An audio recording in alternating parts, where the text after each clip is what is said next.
Scrumptious Yes. Delights. You're in Germantown. You know what I call it? I call it well eaten. Whatever it is, it's going to be well eaten. We're going to get to it. Caramel or caramel we were trying to figure out. Caramel. Caramel. It's caramel. Yep. She says, Mary says caramel, it's caramel. The Wisconsin Milk Marketing Board says it's caramel. And I will eat it, whatever it is. The point of this, though, as I start to decorate some of these, and these are what, Sandy's by the Sea. Sandy's by the Sea. That's the name of these delightful, delectable items. As I start to decorate them, and we can see what you did, you're good. I'm going to try that too. But the key with these is that they're made out of real butter. Real butter makes everything taste better. Let's talk a little bit about real butter, but let's have you cut the hole in this because you're teaching me how to design. Yeah, actually, we just melted some chocolate into a regular Ziploc bag, and I'm going to have you work on these, and you can see, you can go ahead and start spreading.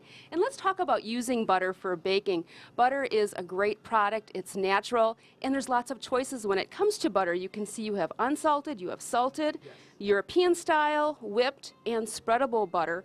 And so we really recommend using unsalted butter when it comes to baking. It brings out the flavor. You're doing a great job. It brings out the flavor of what you're baking with. Versus using something like a whipped or a spreadable butter.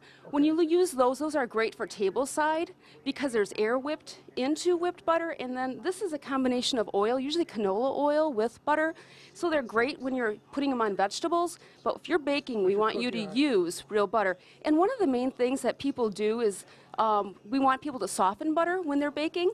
So when I should have brought you more cookies. I'm sorry.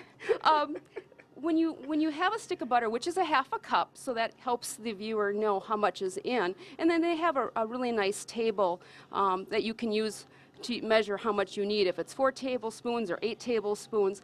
But having it sit out on the counter, it will take about 45 minutes to soften. But there's an alternative. So an alternative is just to cube it and let it soften in a dish, and that'll be about 15 to 20 minutes. We really don't want to soften butter in a microwave, or you don't want to soften it on top of the stove because it doesn't soften evenly. And then whatever you're baking doesn't turn out as well as it could have. Right. That's exactly right. And it actually takes 22 pounds of milk just to make 1 pound of butter. So you can see that our dairy farmers are hard at work. Well, you have a new version of the Sandy by the Sea. I don't know what to call your version, but it's beautiful. I was listening. I was thinking to myself, these are Sandy's in the mud somewhere. I'm just absolutely annihilated. I didn't know what to do with all the extra.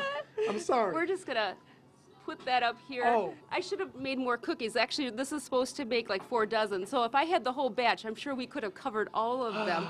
And then we're just, to add a little bit more something, we're going to add a little bit of the sea salt on top, just to give it a little bit of an extra sweet and sour, or sorry, sweet and salty flavor. Sandy's by the Sea, Sandy's buried deep in the earth. Either way, they're going to be delicious. We're at Scrumptious Delights. We'll send it back from Germantown. We'll clean up this mess. At least the plate looks good in just a couple minutes. Okay, guys? Thanks. Sorry about that. All right. Thanks, Justin. You work on cleanup. 8:13 right now every week.